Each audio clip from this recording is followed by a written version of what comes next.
పద్ధతిలో petrol diesel కొట్టించుకునే పరిస్థితి, ఎండల్లో నిలబడి అసలు పెట్రోల్ ఒక లీటర్ దొరుకుతుందా లేదా, లేకపోతే ఒక డీజిల్ ఒక లీటర్ దొరుకుతుందా లేదా అన్న పరిస్థితిలోకి వచ్చేదానికి కారణం ఒకటి, ఇప్పుడు గోపాలకృష్ణ గారు చెప్పిన దాని ప్రకారం, ఎందుకంటే ఆయన డైలీ ఇదే వ్యవహారంలో ఉంటారు కాబట్టి నాకు అర్థమైంది ఏంటంటే ఆయిల్ కంపెనీలు ఇక్కడ ప్రధానమైన దోషి.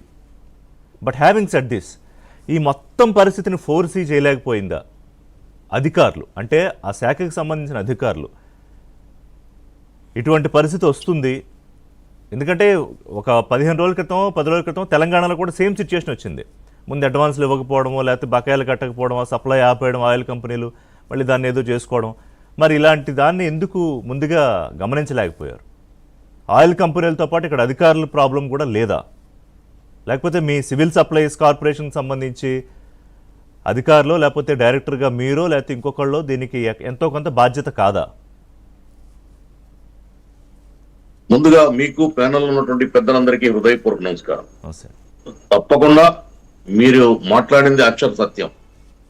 అధికారుల నిర్లక్ష్యం, నిర్లిప్తత, ఉదాసీన వైఖరి ఈ పరిస్థితికి దారి తీసిందని నేను ఒప్పుకుంటున్నా.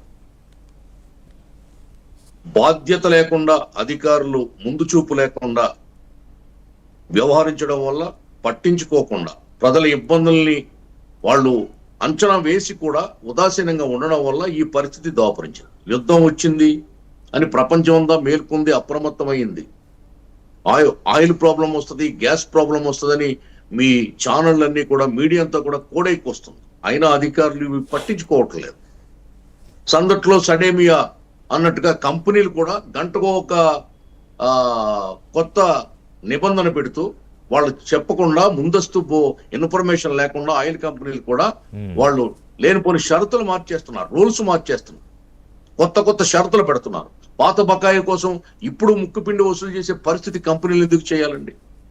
సరే, కంపెనీలు బాగోతాం ప్రజలకు తెలియదు, కానీ అధికారులు ఏమయ్యారు? మీరు అడిగిన మాట వాస్తవం. అధికారులే కాదు, మా సివిల్ సప్లైస్ శాఖ కూడా ఇందులో విఫలమైందని నేను చెప్తా ఉన్నా. శాసనసభ్యులు కూడా విఫలమయ్యారు. ప్రజలకు సమస్య వస్తే శాసనసభ్యులు ఏమైపోతున్నారంటే, వాళ్ళ నియోజకవర్గంలో ఉన్న బంకుల్ని పర్యవేక్షించాల్సినటువంటి రెవెన్యూ అధికారుల్ని, పోలీసుల్ని, లీగల్ మెట్రో డిపార్ట్మెంట్ ని అప్రమత్తం చేయాలి కదా శాసనసభ్యులు.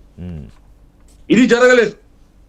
ఎంత ఇబ్బంది అంటే, చిన్నపాటి ఒక సమస్యని పెద్ద సమస్యగా వీళ్ళ వైసీపీ భూతత్వంలో చూపించి ప్రజల్ని బెంబేలెత్తించే పరిస్థితి తీసుకొచ్చారు.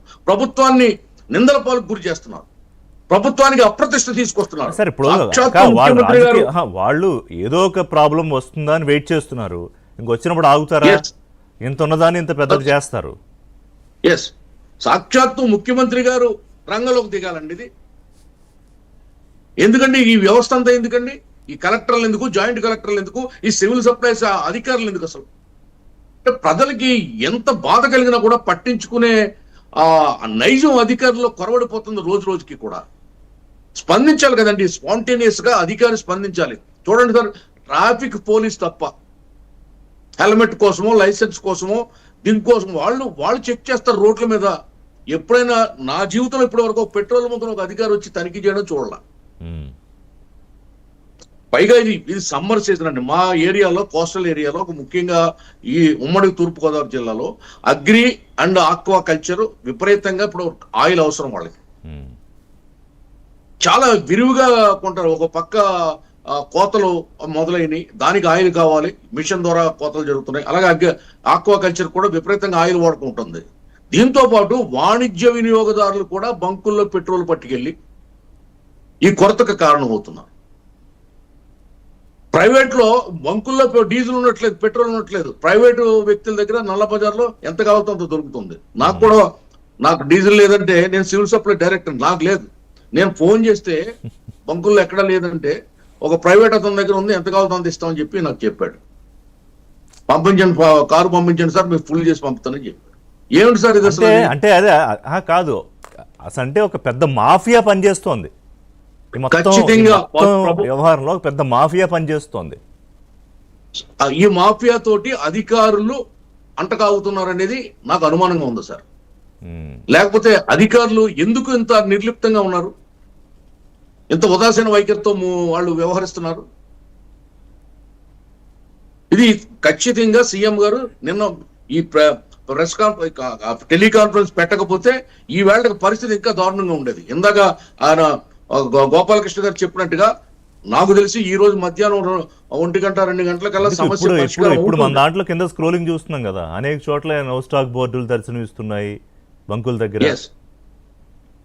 అవునండి, ఇది చాలా తీవ్ర రూపం దాల్చే పరిస్థితిని ముఖ్యమంత్రి గారు, మా సివిల్ సప్లైస్ మంత్రి గారు రంగంలోకి దిగి బ్రేక్ చేశారు. లేకపోతే ప్రభుత్వం పూర్తిగా ఈ చట్టంలో ఇరుక్కుపోయి అప్రదిష్ట అయ్యే పరిస్థితిని తీసుకొచ్చారు. ఇవాళ ఎవరిని నిందించమంటారు?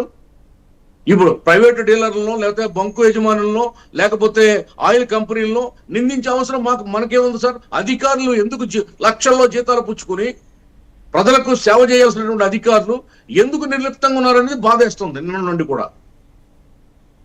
అదే ఇందులో ఇప్పుడు తలా పాపం తలా పిడికెడు అనే సామెత ఉంది కదా, ఊరికే రాలేదు. ఇందులో అందరూ ఇప్పుడు కాదు, కమర్షియల్ గా వెళ్లేదానికి దీనికి వచ్చే రేట్లో డిఫరెన్స్ ఉంది. ఇక్కడ నుంచి తీసుకెళ్ళి అక్కడ తరలించేస్తున్నారు. అందులో అందరి పాత్ర ఉండొచ్చు. లేకపోతే మీరే చెప్పినట్టు ఇక్కడ ఎందుకు దొరకదు, బయట ఎందుకు దొరుకుతుంది కదండి. సందట్లో సడేమియండి, వాళ్ళు కాచుకుని కూర్చున్నారు. వీళ్ళంతా కొమ్మక్కయ్యి వ్యాపారం చేసే పని అధికారులకు ముడుపులు వెళ్ళిపోతే సరిపోతుంది. అంటే రాష్ట్రంలో ప్రజల సంక్షేమ బాధ్యత ముఖ్యమంత్రికి తప్ప ఇంక మిగతా వాళ్ళకు ఉండదు, డైరెక్టర్లకు ఉండదు, అధికారులకు ఉండదు, లేకపోతే ఇంకెవరికి ఉండదా? ఎవరికి పట్టదు. ఎవరి లాభాల కోసం వాడు పనిచేస్తూ ఉంటాడు. ప్రజలు ఏమైపోయినా పర్లేదు, ఎండల్లో రోడ్ల మీద గంటల తరబడి ఉన్నా పర్లేదు, పెట్రోల్ దొరకపోయినా పర్లేదు.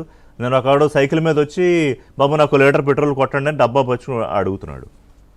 ఇంకా దారుణమైన ఒక వాస్తవం చెప్పమంటారా సార్? నిన్న నేను సివిల్ సప్లై డైరెక్టర్ ఉన్నాను కాబట్టి 100,000 ఫోన్లు వచ్చినాయి. ఎవరు? మీ మీడియా వాళ్ళు ఎక్కువ చేశారు. తర్వాత పెద్ద పెద్ద వ్యక్తులు కొంతమంది చేశారు. ఏది నాకు ఒక 5 లీటర్లు పంపించాను ఫోన్లు చేశారా మీకు? అట్లా కాదండి. ఈ పరిస్థితి ఎందుకు వచ్చింది? పెట్రోల్ డీజిల్ ఉండి కూడా లేదని చెప్తున్నారు, చీకట్లో కొడుతున్నారు, దొంగచాటుగా కొడుతున్నారు, అర్ధరాత్రి కొడుతున్నారు అని నాకు చెప్పడం జరిగింది. ఈ ప్రెస్ రిపోర్టర్స్ వెళ్లి బంకుల దగ్గర నిలదీశారు కూడా చాలా చోట్ల. నేను తర్వాత సివిల్ సప్లైస్ అధికారులతో మాట్లాడదాం ఫోన్ చేస్తే ఫోన్ ఎత్తలేదండి. మీ ఫోన్ ఎత్తలేదు? ఏది civil supplies corporation director phone చేస్తే కూడా అధికారులు డైరెక్టర్ నేను కాల్ చేస్తే నా ఫోన్ కి రిప్లై లేదండి. DSO no reply. Divisional manager civil supplies DM అంటారు, డిస్ట్రిక్ట్ మేనేజర్ నో రిప్లై. ఏమిటి సార్ ఇది అసలు? టీడీపీలో నేను ఒక సీనియర్ లీడర్ని, సివిల్ సప్లైస్ కార్పొరేషన్ డైరెక్టర్ని, నో రిప్లై నా ఫోన్ కి. పూర్తి